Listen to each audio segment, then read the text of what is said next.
My name's Steve Burgess. I'm the CEO of Compliance Refinery, and we've got a wonderful panel. Today, we're going to be talking about the adaptive advice professional. I think we all know that we're in an ever-changing world. Between technology change, customer behaviors, and how we're interacting with product providers. We've had significant legislative change, and nothing seems to be normal anymore. So I'm just going to introduce our fantastic panel. We've got Jason Venu of Coversure, Tim von Dadelszen from Simfuni, and Ryan Edwards of TAP. I will pass off to Ryan, and Ryan will just introduce himself and give an update on what they're doing to help facilitate FAPs and customer change as we go through this process. Thank you, Steve. Good afternoon, everyone. Yes, my name's Ryan. I've got the pleasure of running a business called the Advisor Platform, or affectionately known as TAP. Essentially, we provide software and services to help about 250 FAPs around New Zealand run their business and embrace the opportunity that's in front of us. Our job is how to help the industry run a little more faster, a little more efficiently. Ultimately, we want more people giving more advice, and through a combination of some staffing solutions and some pretty neat software. We work with about 600 advisors around the place. Yeah. Fantastic. Tim, do you want to? Is this working? Yep. Yeah. Hi, everyone. Tim von Dadelszen. I'm the Chief Product Officer at Simfuni. Many familiar faces in the room. I've been in the industry for about 20 years across a bunch of different businesses, mostly in the kind of distribution space. But before my current gig, I was with Partners Life. Simfuni is 4 years old. We're building operating platforms for the life insurance industry.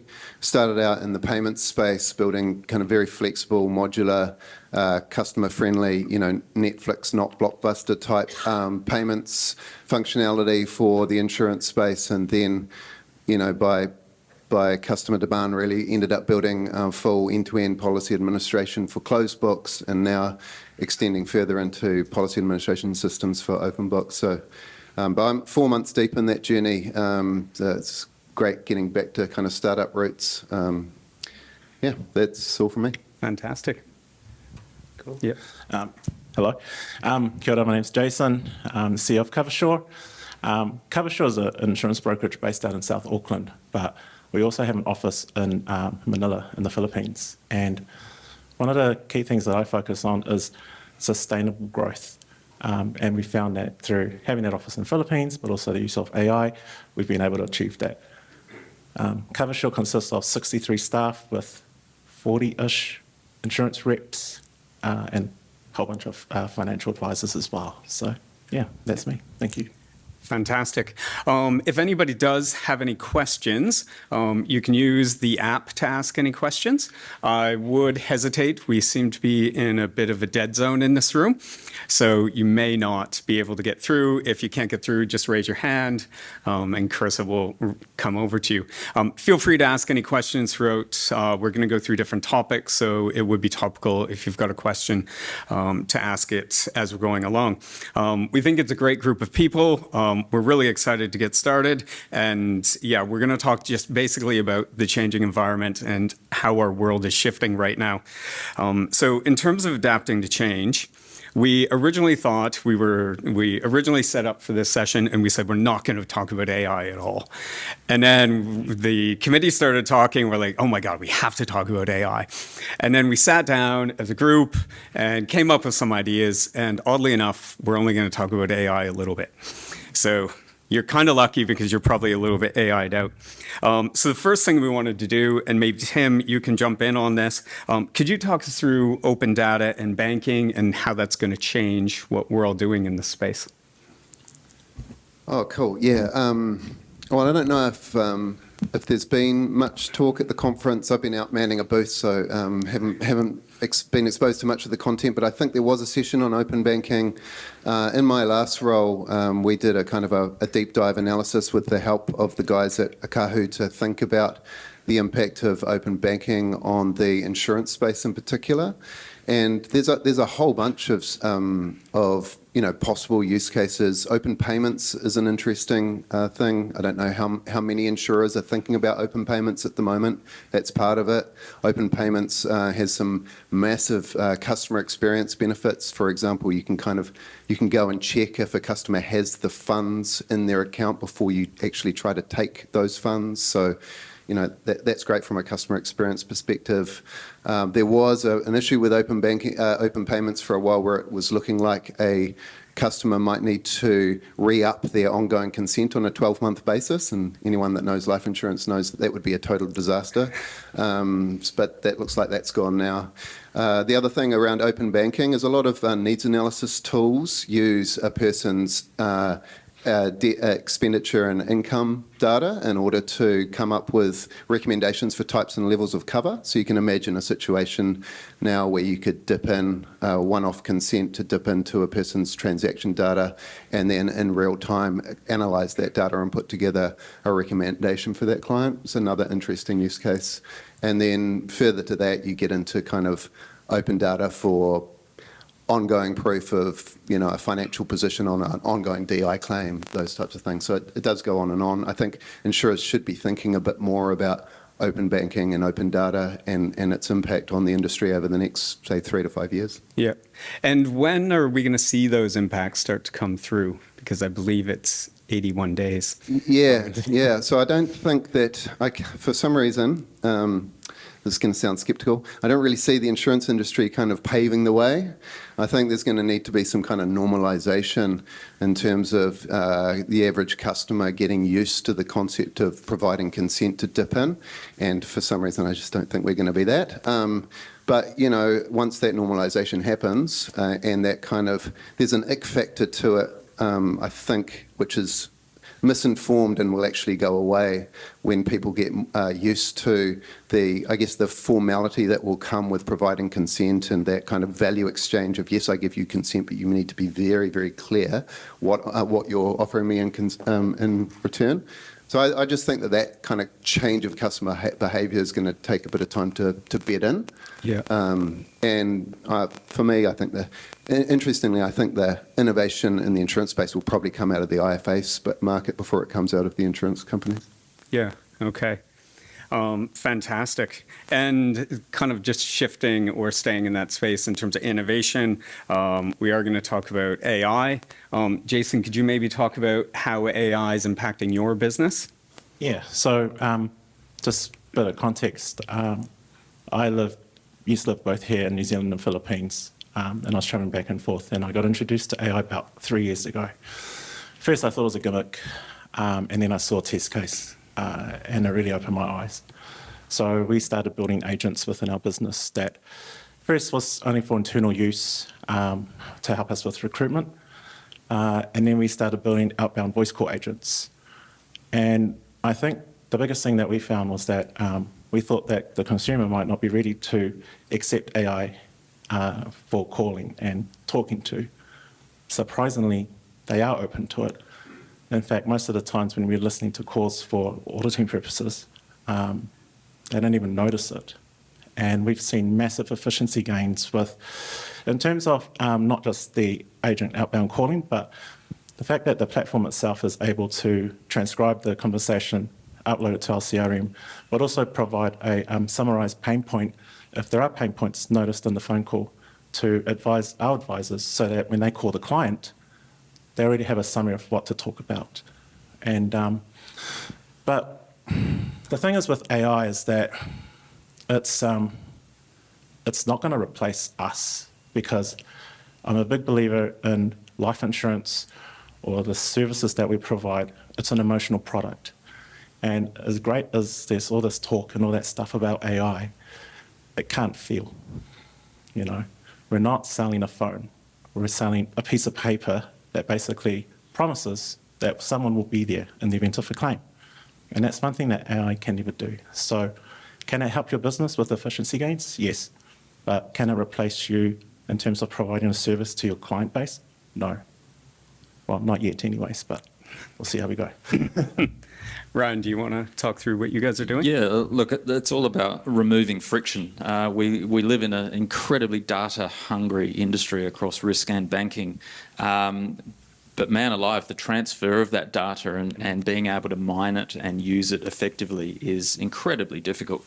And already in the last 3 to 6 months, I think you're seeing the way that some of this new technology can help bridge some of those legacy systems and bring the data into various different systems to help facilitate those conversations. On a personal level, I'm just going through a thing with my bank to do what I would consider to be a fairly simple task of arranging some more funds to do a renovation.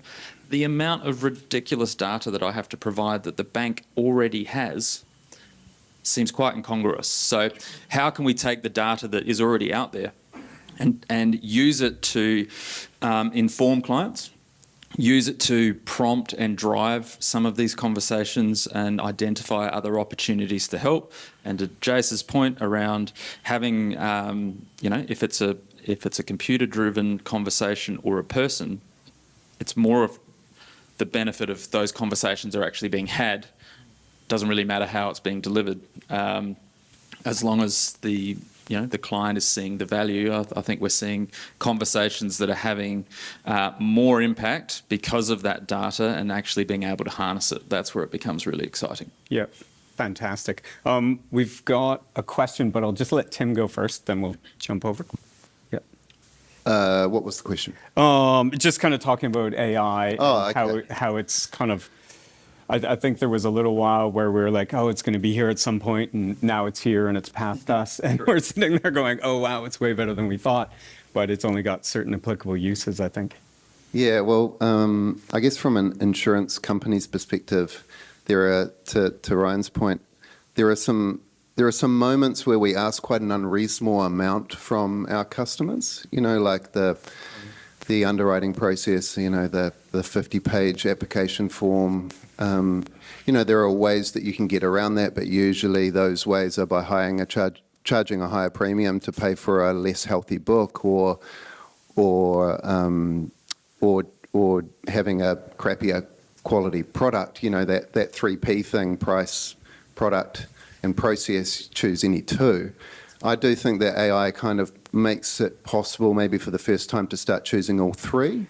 If you could use AI to analyse medical records, probably a few people in the audience have heard that there's quite a lot of movement now around getting real-time access to digital medical records. It's possible now, so that information comes through, but it's very unstructured. So turning that information into bite-sized pieces in the first instance for a human underwriter, but then where does that lead? So I think that's one example. In other words, I mentioned it before, the fact-finding piece. I think fact-finding is a bit of a barrier to entry for the average Kiwi. We're all here kind of chasing the same customer type, and those customer types are willing to sit down with a financial advisor for an hour, 2 hours, 3 hours to do that onboarding piece. But that's not a very scalable model for other parts of the New Zealand. So how can we make sure that they get good advice, even if they're not kind of a hot customer for a financial advisor? So I think AI can be used to do that. Open banking as well. The use cases go on and on, but I think it's almost frustrating because some of the obvious use cases still haven't been addressed yet. So I think we should stop thinking of more and just start to actually do some stuff. Yeah. What are some of those things you should be addressed? Well, I think the underwriting and claims piece are two absolute sitters for the life insurance space. Yeah. Fantastic. I think everybody would love that. Sorry, your question? Why is it that in customers trust people, like being financial advisors, over algorithms and math or robo-advice to a degree? And we haven't seen a huge uptake of robo-advice in New Zealand thus far. It is obviously still extremely small uptake in New Zealand. What you mentioned about being very emotional space, you're talking about kids, you're talking about your house burning down, something like that. But why is it that in people can't trust I think, so in the climate that we're in now, we're in a situation where people can't, affordability is a big thing. So robo-advice can't feel or interact with someone that's going through an affordability issue. And I think that's the biggest thing, right? Like, humans can feel. Humans, you can walk into a room, not talk to me, but you can tell if I'm in a good mood, a bad mood, I'm just weird. Like, you know what I mean? AI can't do that. So I think that's probably the reason why. And that's why we only use, you know, with Coversure, it's the people first. So we put our advisors at the forefront because at the end of the day, they're the ones talking to you.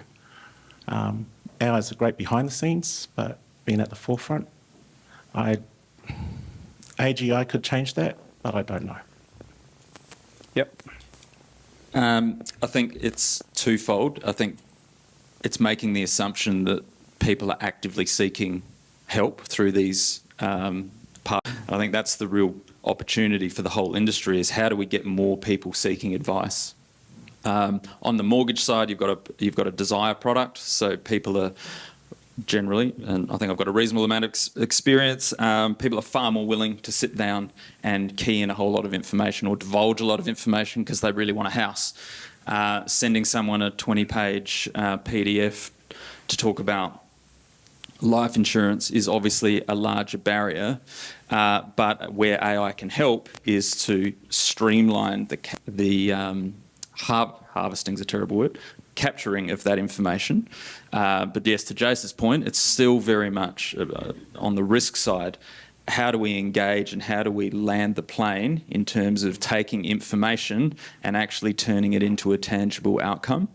Not to contradict myself, but I'd be thrilled if we had 20% of the population using some form of robo-advice to at least get into the conversation. So when their needs and circumstances change, they're at least aware of some of the basics that they've actually got, and then they've matured more into requiring a more in-depth discussion. I think Jace will agree that the hardest people to talk to and to help are the people that have nothing or no financial literacy. Yeah. And if I could just make a comment on your question, we're at the Fidelity advisor groups, and they had an AI expert in, and what they said was that your first time interacting with it, people do not trust it. They're very standoff. They're unlikely to use it. But the curve is very steep in terms of after that first time, you go to the second time, you go to the third time. And like I thought about it, and they said after the third time, you're pretty comfortable using the tool. You're pretty comfortable adapting with an AI. And it was funny because just before that, my daughters and I had been in San Francisco and we went in a Waymo car. And so those are the driverless autonomous cars. And the first time we're like, and we're like videoing it and everything. By the third time we got in it, wasn't even a thing, didn't even notice it. Couldn't have even paid attention. They were just chatting away. So I think there's that barrier where people don't trust it, but then it drops quite quickly. Yep. So in terms of giving advice in the future, where do you guys think AI, like what are the next steps? Like you guys are both using it in different, all of you are using it in different ways. And it's interesting because Jason, you talked about interacting with customers, reaching more customers and being in front of them more. And Ryan, you were talking about kind of more assessing data and having that pull out so humans can go reach customers, which are both great ways. And it's really helpful. But what do you guys all see as the next steps? Yeah. Is the question about advice delivery? Yeah, like how do you see, I guess, and that could be digital, that could be any way, but how clients will interact with businesses? Yeah. Well, I mean, I think at the most simplistic kind of highest level, the way to think about it is that anything kind of that's analytical or that's kind of moving numbers around or writing reports, all of that kind of stuff is not the value that that advisors deliver. And so I guess it's Jace's point around all the soft stuff that's really important that goes across the top is going to continue to be the role of the advisor. And then if an advisor is spending time pushing pushing data around or writing reports, then they're probably not doing what they should be doing, and they should be out at their BNI meeting on a Tuesday morning at 7 o'clock and doing all those things we used to hate doing. But, AI won't go out and find your next customer for you. I mean, perhaps there are options where it could, but not typically. Okay. Again, my favourite word at the moment is conversations. So how can we get the data that we've got to prompt a more involved annual review, for example? How can we use the data sets that we all have to identify new opportunities to cross-sell or refer to a KiwiSaver provider, or to talk about their fire in general? It's all the stuff that we all academically like the idea of, but when it comes to actually pulling data and using it, that's where it's falling over. So that smoothing out of data and making it more engaging, if that makes it easier for the advisor, fantastic. If it means the client is more engaged, that's obviously better again, right? Yeah.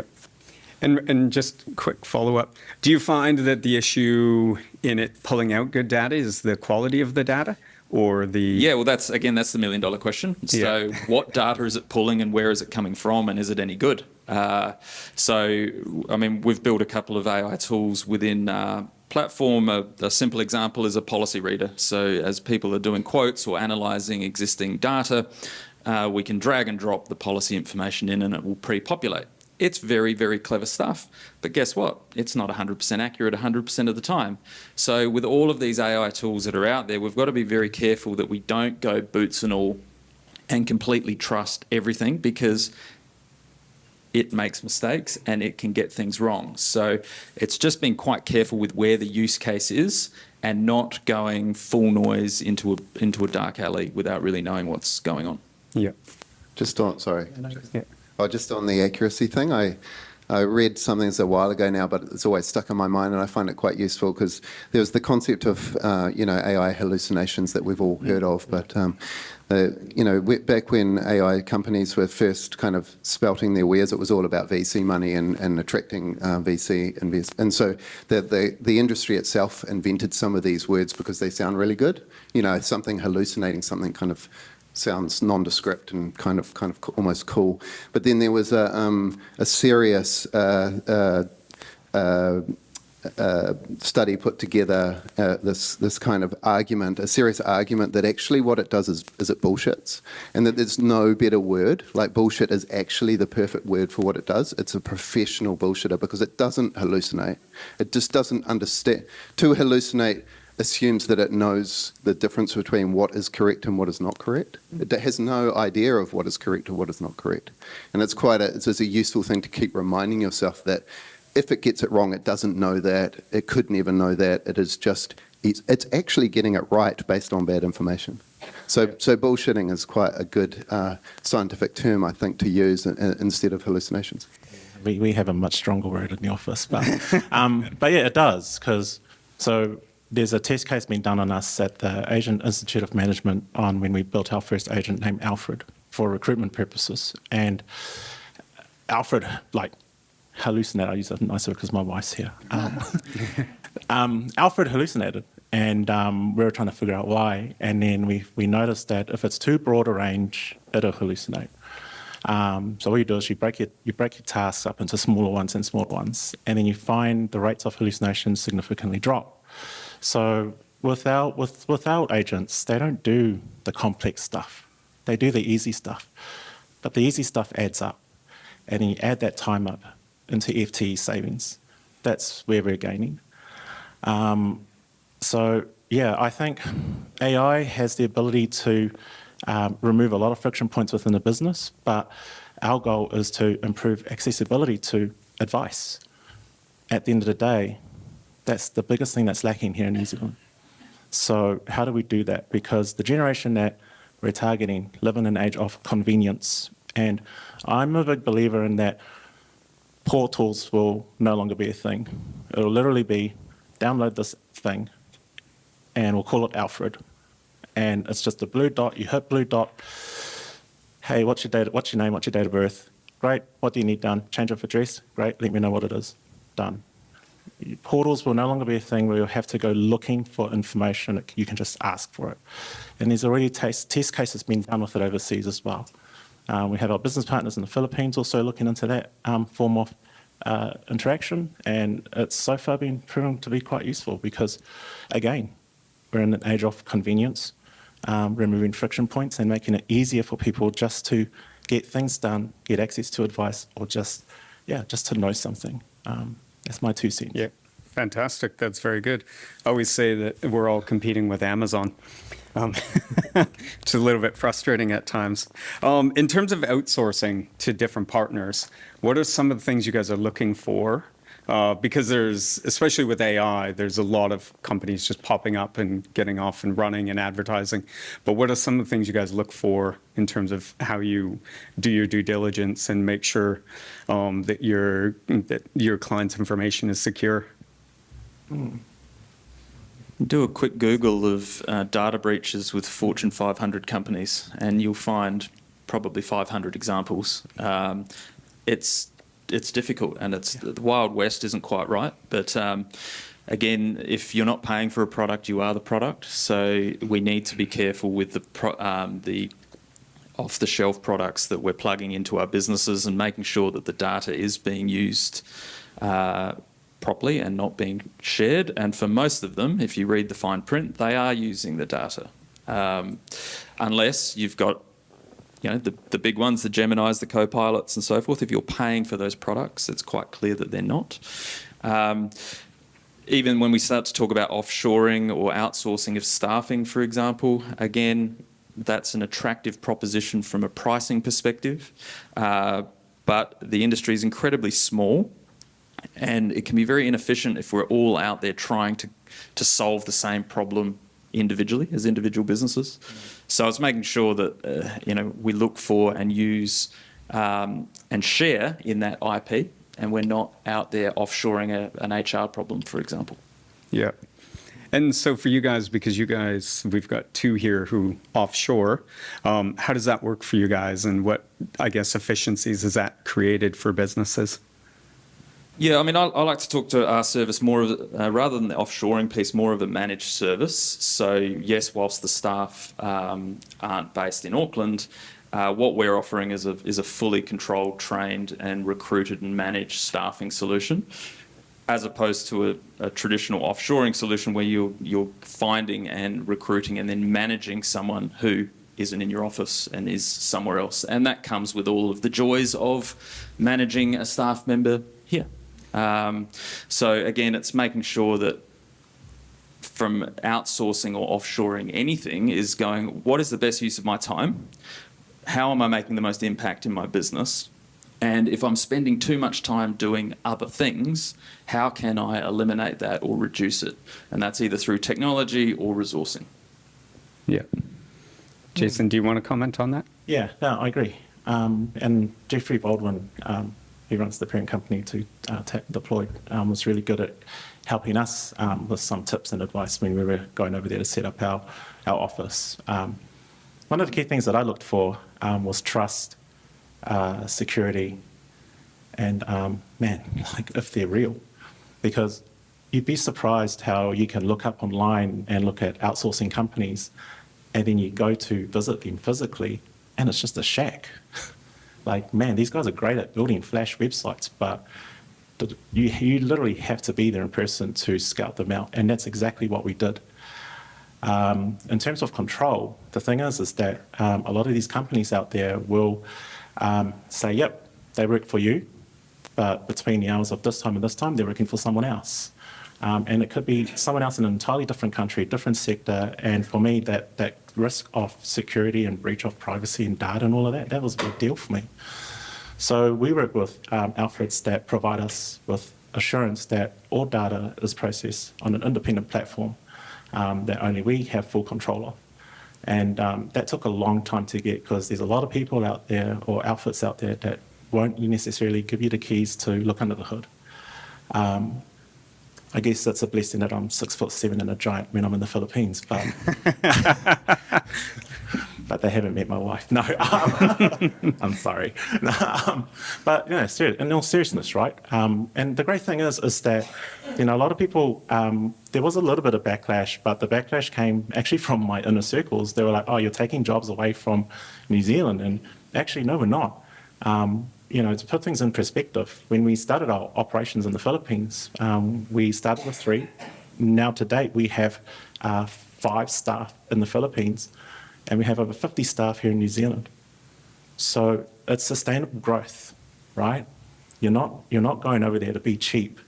You're going over there because you want to grow, but how do you do it sustainably? And then with the combination of tech, it's allowed us to grow even more. And that's the mindset you have to look at it. Well, that's what I say to myself to make myself sleep at night. So, but yeah, that's it. And you take it the next level by spending quite a bit of time there. Yeah. So you know, I lived there, back and forth. And the thing is that culture is very important, especially in our Philippines office. So I think a lot of mistakes that businesses do when they're outsourcing is that they treat them like a second business. They treat them like a second team. Like, this is Team Alpha, they're just the B team. That's the complete wrong way to look at it. One of the things that I got told early on is that regardless of where they're at in the world, your team's your team. So when we go over there, the same benefits and the same perks that our team here in New Zealand get, our Philippines team get. And presence matters. So I was speaking to someone earlier on that, you know, if you have a team there, go there at least twice a year. And you'd be surprised, because every time I go there, when I come back, we see a massive increase in productivity. We see a massive increase in, you know, client engagement scores, all of that. And it's just because people just need to know that the people that work for you need to know that you care. And that's a big thing for us. So no, they're not our outsourcing team. They're not our admin team. They're just Team Coversure. That's that. Fantastic. That's a lot of effort. I love the fact that Jace was talking about reducing FTE with AI, but he's hired about 50 people in the last 12 months. It's just sustainable, just. He's that busy. He's that busy. He needs all 3. Sorry, mate. Yeah. The only thing I have to say about outsourcing, and the experience is a bit different, but never underestimate how much effort and time you need to put into coaching people on the weird and wonderful life insurance industry. So you get technical people that come in, digital people that come in that think they can make a big impact. They look at us from the outside and say, oh, that's going to be easy to fix because it's so ugly. But, you know, it actually takes them a couple of years to really understand the dark arts of the things that we do. And after they have both the insurance knowledge and the technical knowledge and you overlay them, that's where the value comes from. Yeah. So there's an onboarding piece that's quite significant, I think, in our space compared to, you know, these digital agencies that are used to, you know, maybe e-commerce or energy sector or something a little bit more transactional. Mm-hmm. Fantastic. We do have a question on hiring. So we've got a lot of new models, a lot of change happening. What are you guys looking for when you're hiring people? I think in a lot of FAPs, it used to be you're hiring people to do the tasks that we're now getting AI and automation to do. So what do you guys look for when you're hiring? So for Coversure, for entry-level jobs, we're basically assessing them on attitude, behavioural profiles, and just if they're a good person. You know, because everything else, the skill sets and stuff, we can teach. You know, we've got our own internal LMS system. We have our own training processes. We also have our business coach that comes in to train our newbies as well. But the very first step is making sure that the person you bring in is the right person. And the right person isn't someone that, you know, graduated top of honours at university or whatever. The biggest thing is that the right person is someone that not blends into your team, but you know, can integrate into your team so well that it doesn't affect the productivity side of things, but adds to it, increases the value, makes the culture grow. And I can't stress enough how important company culture is. So entry-level roles, that's what we look for.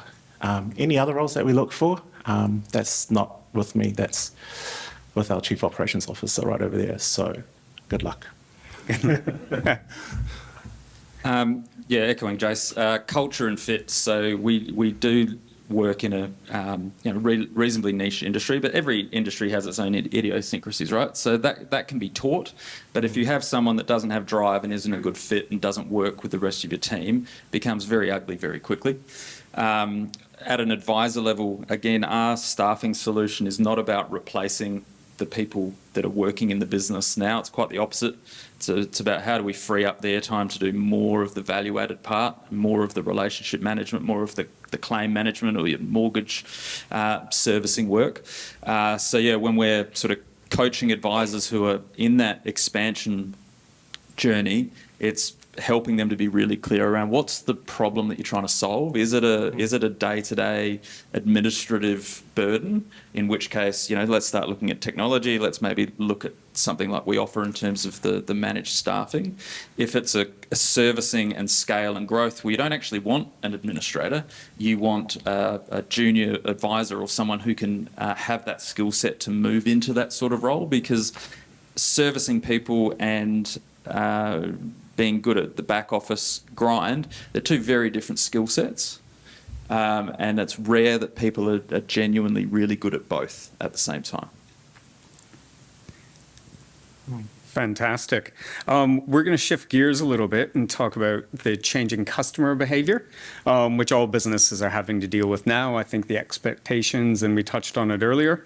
Tim, can you talk about how demographics are changing and what that means to, I guess, financial services and FAPs? Yeah, so I actually gave a presentation on this last year, so there might be a bit of a repeat.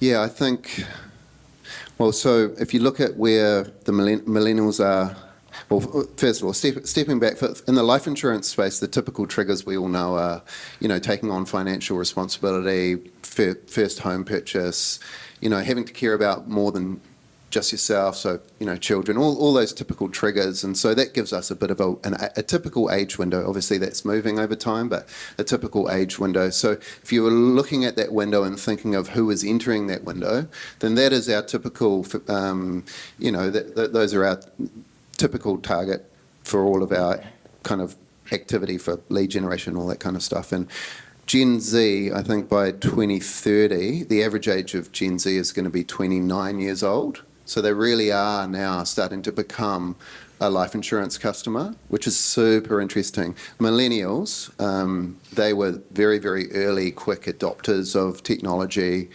They ended up with smartphones in their pockets during their teenage years and adopting social media and so forth. But Gen Z is a whole different breed altogether because they've never known anything else. Like, they've totally grown up in this environment. And so for them, well, I think for the insurance industry, it's interesting because I'm fairly sure that we're already disappointing our current customers when it comes to customer experience, like in all kinds of ways. And our current customers could be in their 60s, and I'm pretty sure we're already disappointing them from a digital perspective. And now we've got Gen Z coming through, and their expectations are going to be entirely different all over again. And I worry as an industry that we're not doing very much to reconfigure ourselves for their expectations, and we'll continue to disappoint. But, there are some signs of hope, and people are actively working on it. I don't see a huge amount of activity from within the insurance companies themselves. Nothing to write home about, but you've got the broader advice industry trying really hard. Yeah. And part of that is reaching them, and part of that is social media and branding. And Ryan and I were just kind of joking earlier. Some advisor businesses, FAPs, have access to new customers and are absolutely crushing it. I think that might cover Jason. And then other ones are really struggling to access new customers.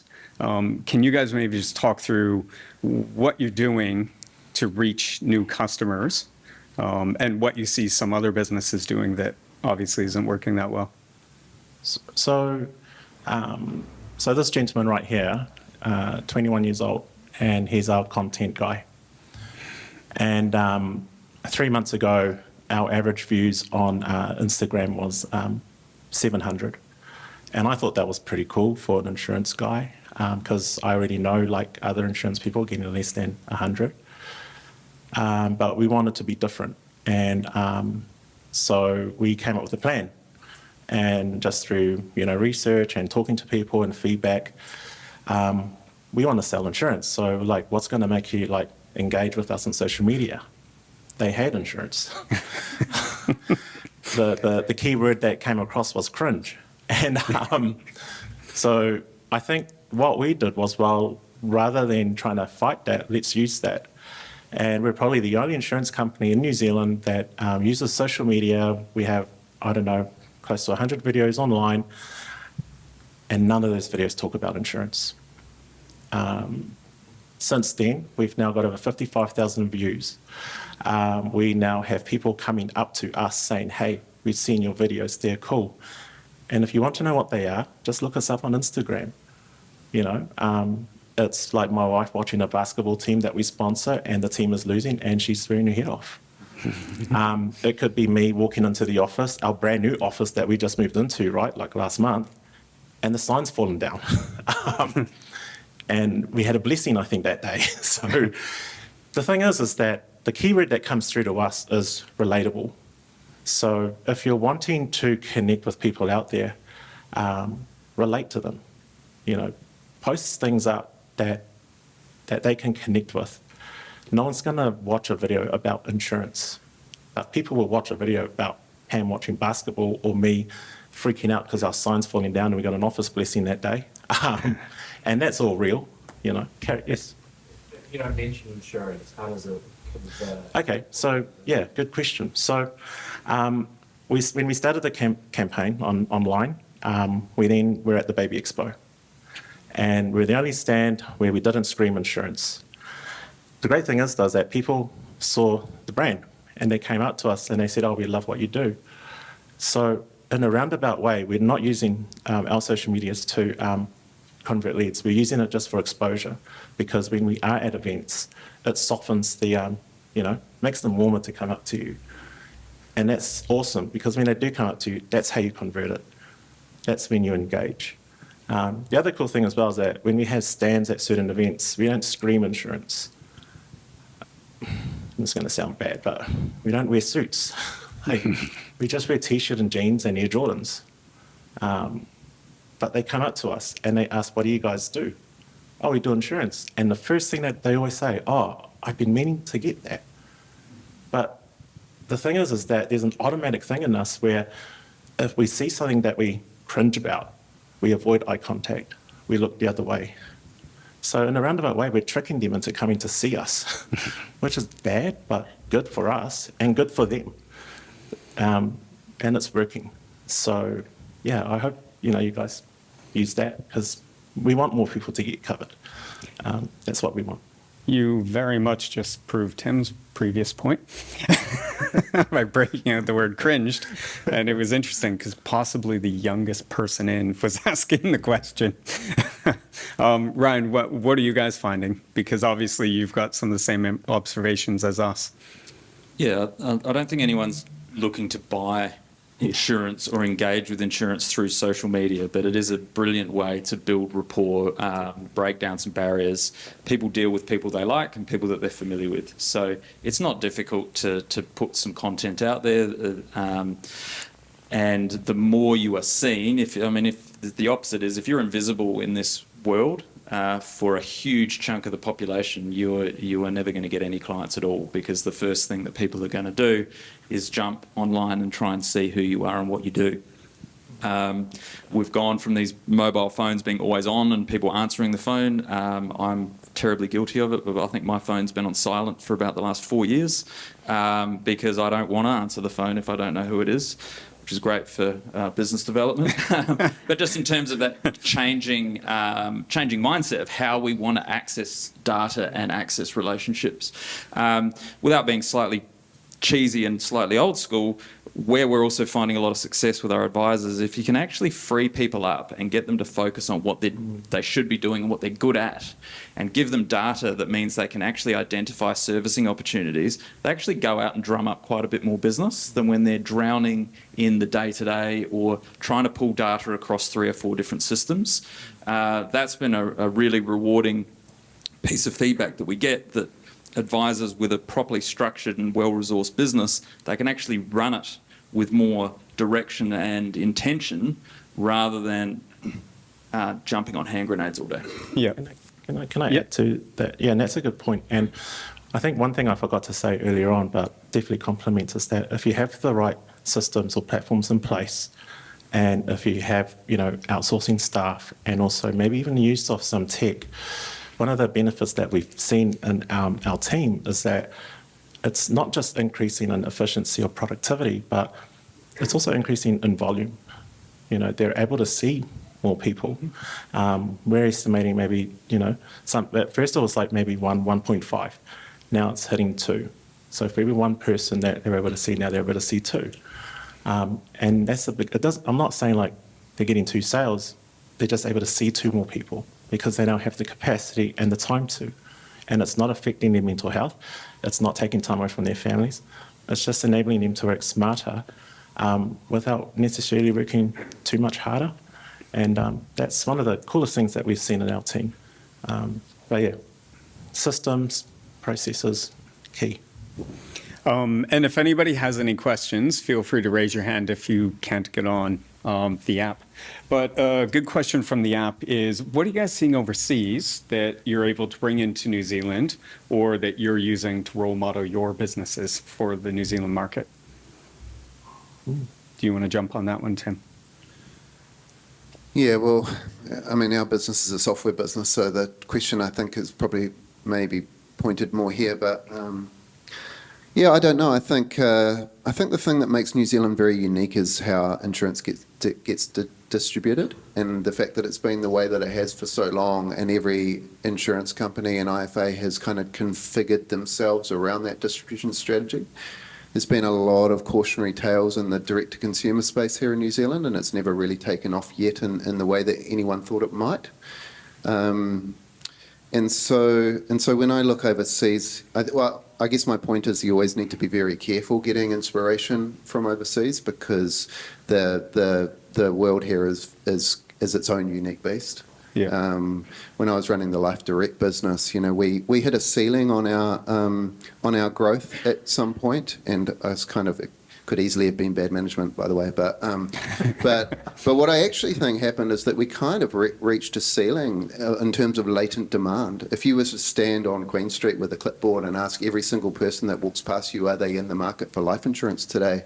You're just going to get so many no's. And so I think between Life Direct and Pinnacle, between the years 2000 to 2010, we were probably picking up every single bit of latent demand that there was in the country. So we were looking for inspiration from overseas at that time. Compare the Market was doing really well in the UK. iSelect in Australia, much more D2C.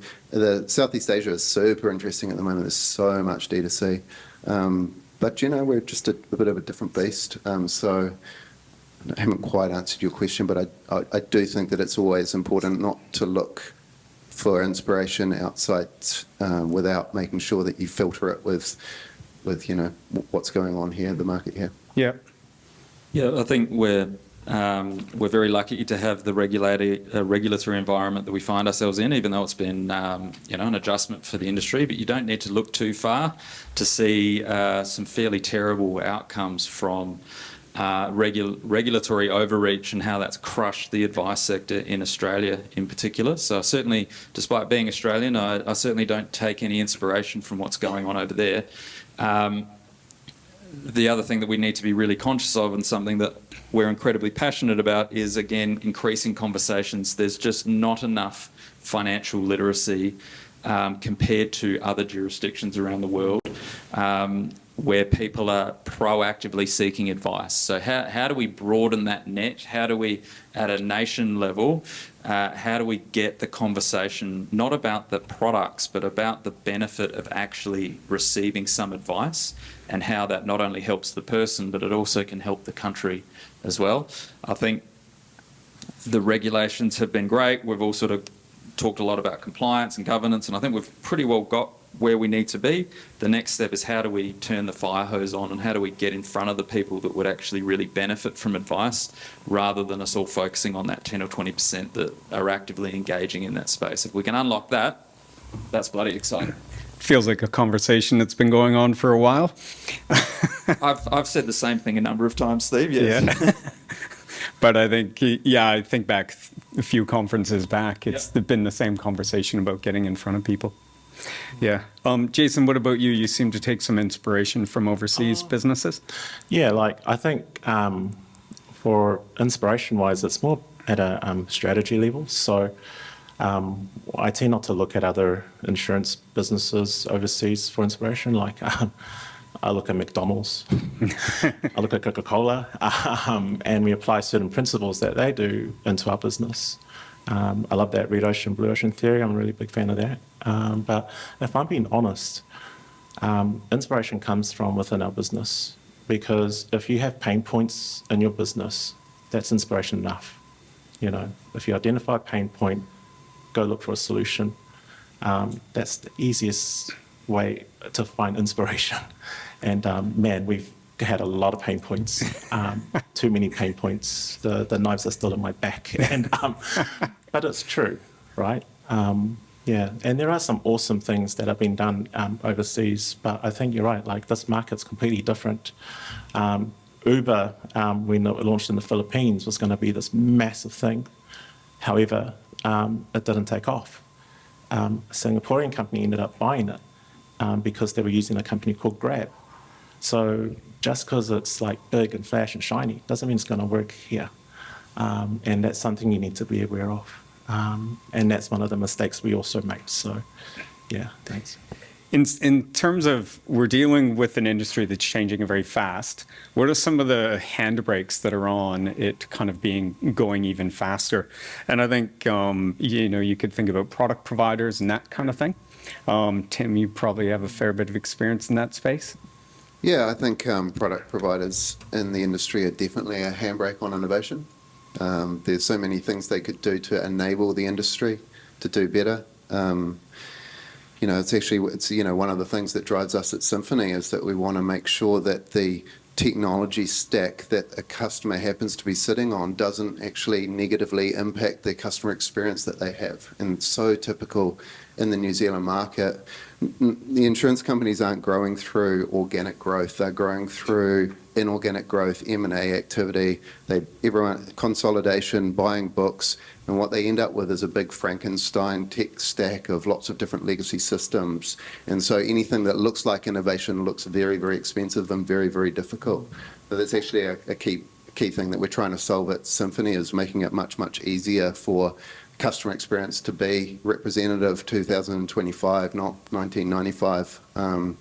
I won't name names, but go and have a look at the insurance company's customer login areas, username and password, and there's always the fine print that if you started your policy between 2004 and 2014, this is not going to work for you.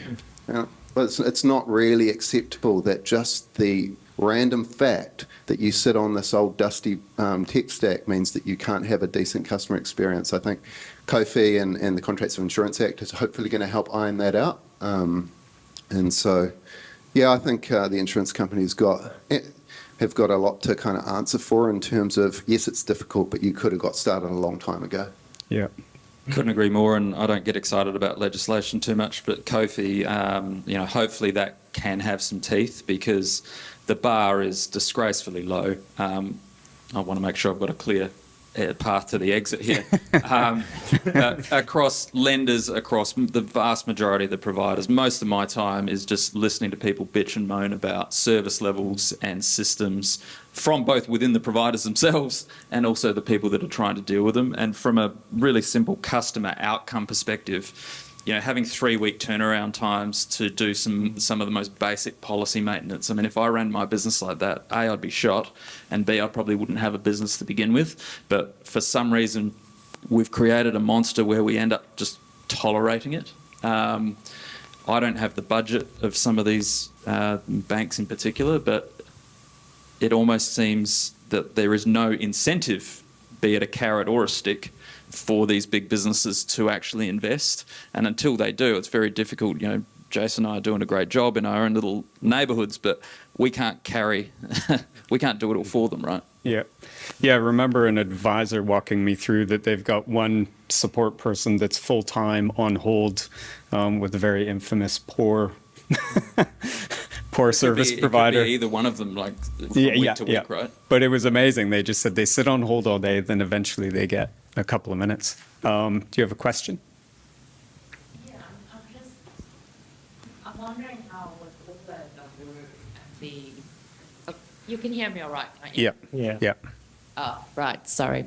With all the work and the investment needed into systems across insurers, across banks, across the different financial institutions, how with open banking, open data, open everything, are they all going to talk to each other if all the systems are so outdated in the first place?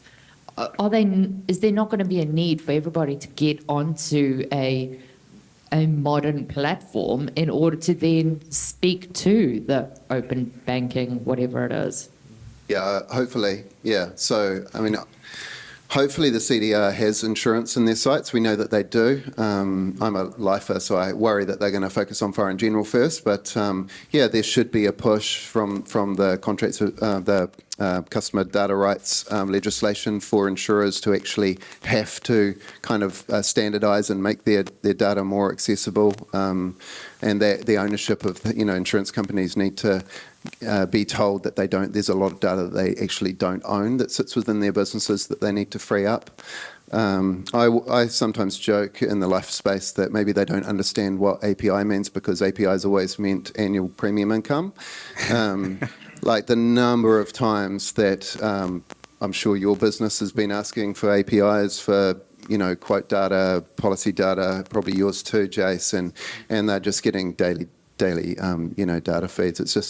It's just not really acceptable. But this technology that they're sitting on is just so old. For example, the Simfuni platform, we're all a React front end. The whole thing's built off our own APIs. So there's just that kind of modernization of technology has just not happened, and so things are much harder than they should be. I think if I can read between the lines, from an advisor and a FAP perspective, you're dead right.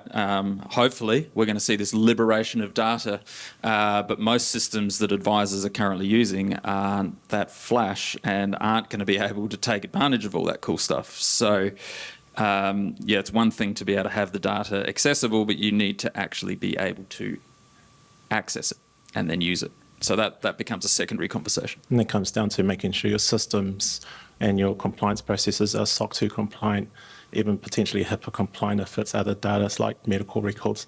Fact of the matter is that open banking is one thing, but there's certain gatekeepers that hold up certain processes, and one of them is the fact that it was proven, I think last year or the year before, that patients own their data and shouldn't be gate-kept. So with consenting and with consent alone, that information should be released. It shouldn't have to be approved by a third party or an intermediary. It should just be, I want this data done. But unfortunately, it's still happening in this case. But yeah, that's my 2 cents. Yep, and we observe that as well, especially with privacy requests and how hard it is for people to gather information from multiple systems and that kind of thing. We've got 2 minutes left, so maybe I'll just have each of you, we'll start with Ryan, and you can just tell everybody, the world is changing, everybody's having to adapt quickly. What do you want people to come away with? Look, the sky's not falling in. Change is an inevitable part of life. We couldn't be more excited about what the industry looks like. It's time for us all to start to lift our eyes above the parapet a bit more. The regulations are pretty settled now. If we can't drum up business in this sort of interest rate environment, coming off a pandemic, there should be millions of conversations that are being had. And our job is to help people go out and do that and do their jobs with confidence without reinventing the wheel. So we're very excited. Tim? Final thought? Yeah. I guess final thought from me was I just want the industry to do a better job of innovating in the most meaningful way, which is to get a broader range of Kiwis insured. Like we're all chasing the same old people around and around it again. And unless we kind of reconfigure, and from a technology perspective, but even just from a strategy perspective, unless we reconfigure ourselves, it's not going to change. So my point that I made before about price, product, and process. If we can't fix the process part, we're always going to be selling the same old stuff to the same old folks. So yeah, we're in a good space. We should be able to do it. I just think a little less talk and a little more action. Fantastic. So I got two parts because I want to just answer the previous question. So, I haven't been to a product launch in like 2.5 years. I stopped going to them solely because all these product launches weren't expanding the market, like Tim said. The fact of the matter is that, okay, here's another example. 60% of the All Blacks are technically obese, yet these product launches are targeting a market that's And the other thing as well is that with advances in treatments, medical tech, people are living longer with pre-existing conditions. People are living beyond expectations with, potentially what was deemed high risk back then, but it's not high risk now. So yeah, I mean, that would probably be my hope. And it's not a dig, it's a hope, that there's products out there that expand the market. Don't relaunch something that's going to target the same group or the same like BMI level or whatever. Take a little bit of a risk and watch the space. My finishing note, be open to change. And change is coming, but you don't have to be scared of it. And it doesn't have to be a big thing. You don't need to worry about the person in the lane next to you, just worry about your lane. And look at what's pain points for your business and start small. Because that's what we did, and it's worked really well for us. There's so much noise out there about AI and all of this stuff, and even I sometimes get sick of it and cringe. So what? There's other systems, platforms, and processes that aren't even AI that can make such a massive impact on your business. Like simplest thing we did was change a VoIP provider, and massive increase. So AI is not the be-all and end-all and all that jazz. It's just another tool that you can use to help your business. Fantastic. Thank you very much, everybody. Oops, we're 1.5 minutes late. But yes, I believe we're heading back to the room, or we have a little break right now. So thank you very much. I hope that gave you some good insights. Have a great day. Thanks, guys.